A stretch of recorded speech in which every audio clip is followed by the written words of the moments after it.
Eh bien bonjour, bienvenue dans cette nouvelle vidéo. Dans cette vidéo, je vais vous montrer l'état de mes fourmis, enfin de mes colonies et de mes setups au retour des vacances. Donc j'ai rien fait encore à part leur donner un peu de liquide sucré.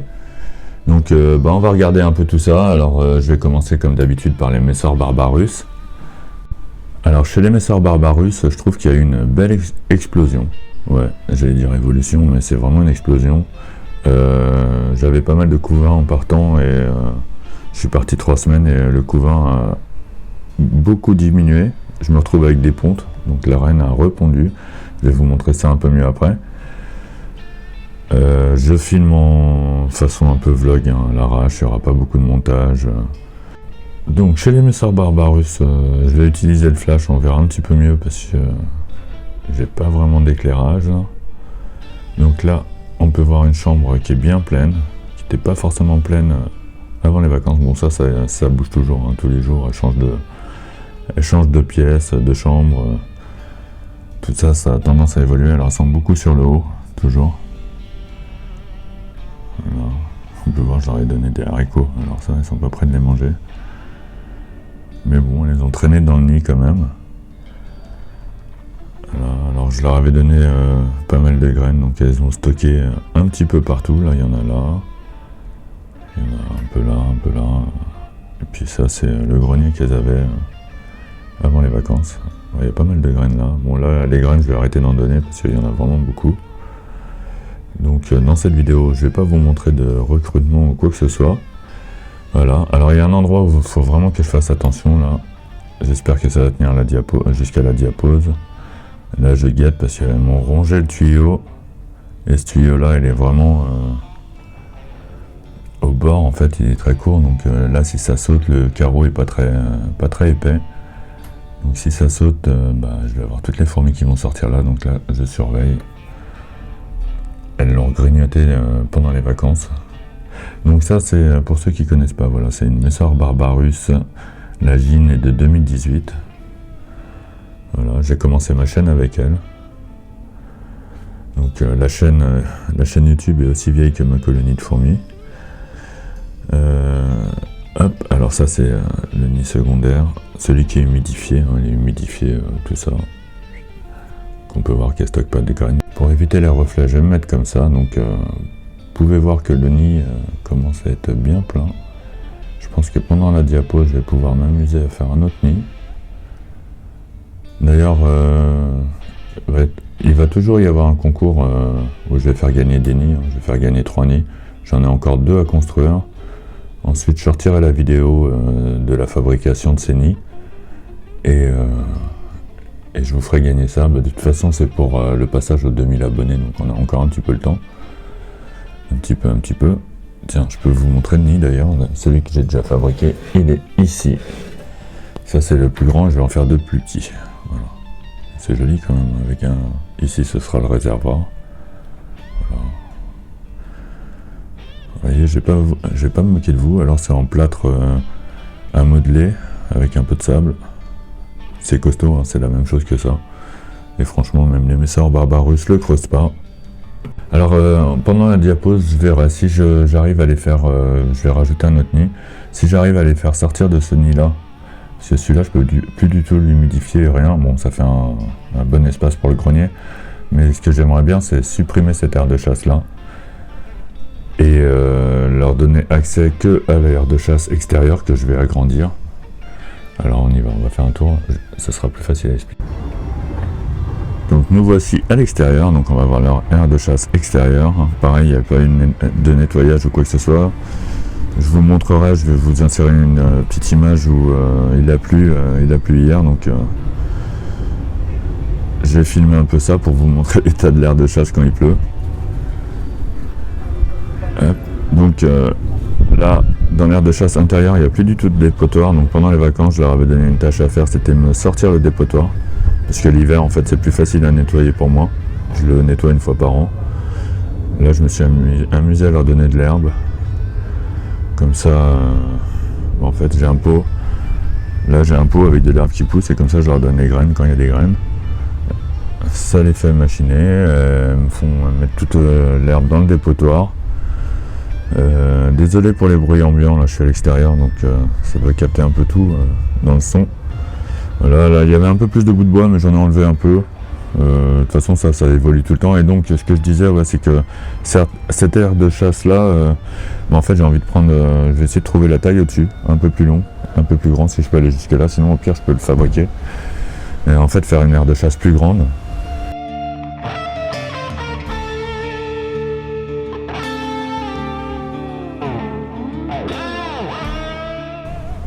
Alors là il fait pas très beau donc l'aire de chasse n'est pas forcément trop squattée. Il y a toujours des téméraires qui sont à l'intérieur au cas où qu'il y ait des graines qui arrivent ou quoi que ce soit. Voilà, celle-là se prend pour la reine du grand monde.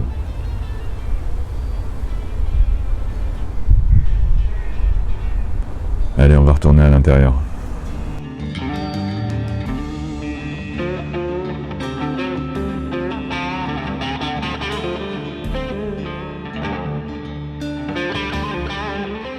Hop, nous revoilà à l'intérieur. Donc ce que je vous expliquais quand j'étais dehors, c'est que j'aimerais bien lui faire que des nids comme ça, tac. Donc comme ça les messors barbarus seront sur le mur et les autres colonies seront ici. Donc voilà. Alors bon, pour les messors barbarus, pas grand chose d'autre à dire, hein, ça évolue bien. Je voulais vous montrer les ponts. Donc là, on peut voir qu'il y a des nouvelles petites pontes. Il y en a un peu là, il y en a un peu là. Donc elles vont refaire une génération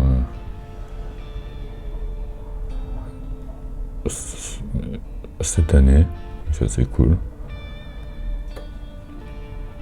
Il va vraiment falloir que je pense à rajouter un nid pendant la diapause, ce sera plus calme, ce sera plus facile. Enfin juste en début de diapause hein, pour pas les déranger. Non plus. Allez, maintenant on passe au Camponotus barbaricus. Alors, ça évolue toujours tranquillement, mais sûrement. Alors, eux, leur setup, j'aime beaucoup. Va falloir que je refasse la peinture hein, sur tout ça. Là. Une fois que je serai sûr de mes setups, machin, tout ça, je repeindrai beaucoup mieux parce que là, on voit les anciennes étagères, les traces et tout. Je me suis pas trop pris la tête ces derniers temps. Bon, après, c'est resté assez propre hein, pendant les vacances. Alors voilà le nid, donc on va essayer de zoomer un petit peu pour voir le couvain. Toujours un petit peu de couvain, là, on dirait qu'il y a eu une nouvelle pompe en haut.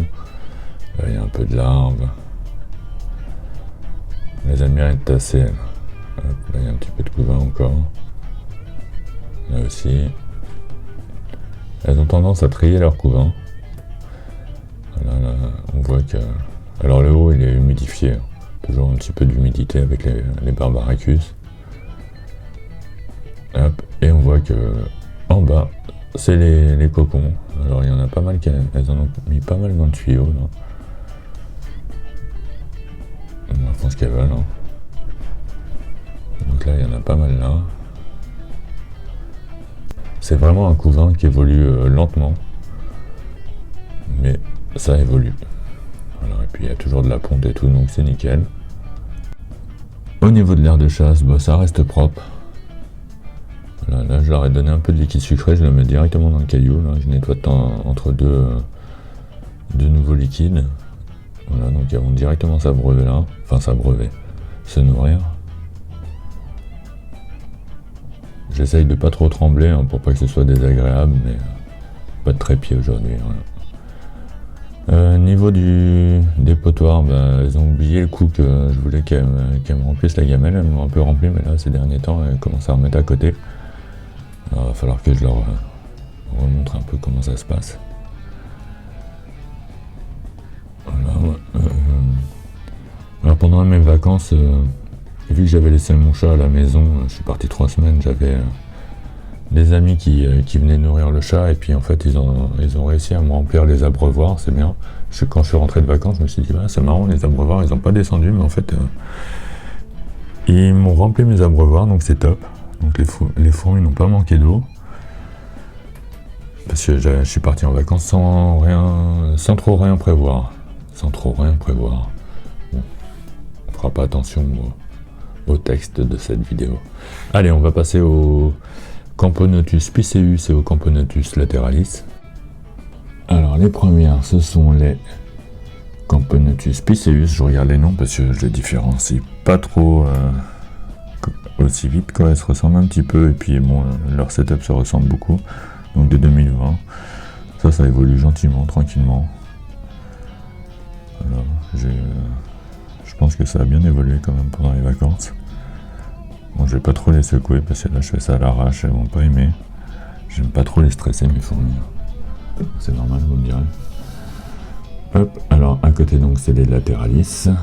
Là, elles sont en train de manger un peu de liquide sucré. Tac. Voilà, pareil 2020, c'est à peu près la même époque. Évolution un petit peu plus lente. Des belles petites fourmis. Hein. Pareil, ça fait des beaux majors. Bon, pour l'instant, j'en ai pas. C'est normal. Hop, alors maintenant, on va aller voir les... Alors déjà, j'ai toujours ma petite Gine sylvaticus qui est très lente. Alors là, bon, je vais la déranger 2 minutes pour vous montrer ça. Hop.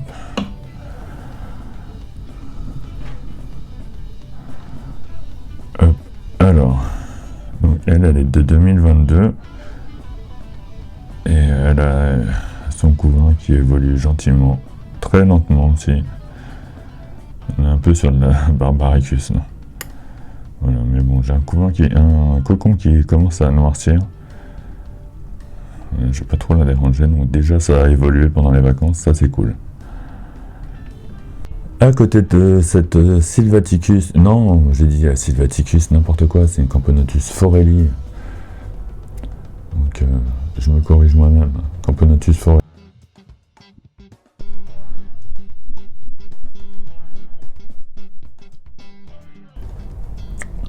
Je l'ai mis légèrement à chauffer sur le tapis des Cruentatus. Donc là, vous voyez, c'est monté à 28,8, mais vous inquiétez pas, c'est pas la température qu'il y a dans le nid. Dans le nid, il fait 26. Alors là, je vais les déranger un petit peu, mais ça évolue vraiment bien depuis qu'elles sont là-dedans. Là, j'ai de la naissance par rapport à la saison dernière. Ils ont bien rempli cette chambre-là. Il y a du couvain. Je ne vais pas les déranger trop longtemps parce que là, elles sont stressées pour un rien. Surtout que là, je filme avec le flash. Je fais pas ça d'habitude. Mais pour aujourd'hui, c'est plus pratique. Sinon, je vais jamais sortir cette vidéo. Donc, un petit setup pas très joli, mais pratique. Voilà. C'est vraiment du provisoire. Mais au moins, ça les a bien redémarrés. Allez, maintenant, on passe au Crématogaster scutellaris. Alors, elle, il n'y a jamais de problème. Hein. Tout se passe vraiment bien. Je leur ai mis du liquide sucré. Et elle dévore.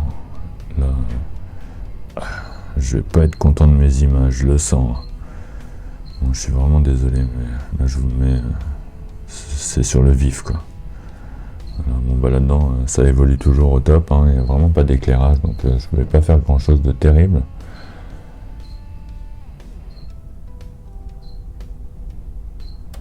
Elles sont toutes mimi. Elles sont vraiment mignonnes, ces fourmis-là. Mais faut faire attention qu'elles s'échappent pas. Parce que sinon, ça peut être des terreurs. Alors là, il y a toujours du couvain. Encore eu de la ponte. J'ai pas vu la reine depuis 2-3 ans. Là, il y a eu des naissances. On voit des imagos plus clairs.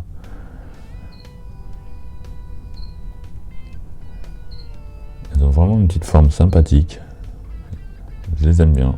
J'avais failli m'en débarrasser, mais je les aime bien quand même. Bon, j'aimerais bien changer leur setup, un de ces quatre quand même. Faire évoluer ça, mais il est quand même pratique parce que déjà avec la terre et tout, ça permet de contenir la population.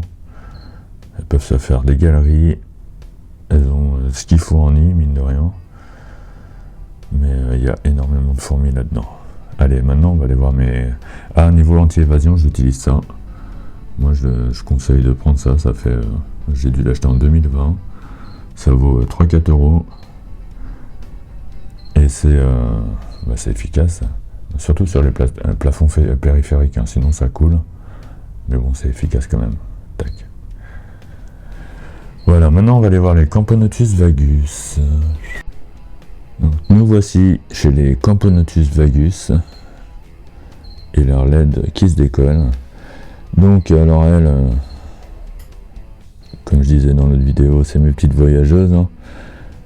Elles sont pas toutes dans leur nid. Il y en a toujours beaucoup dans l'air de chasse. Voilà, dans le nid, elles aiment bien mettre leur détritus.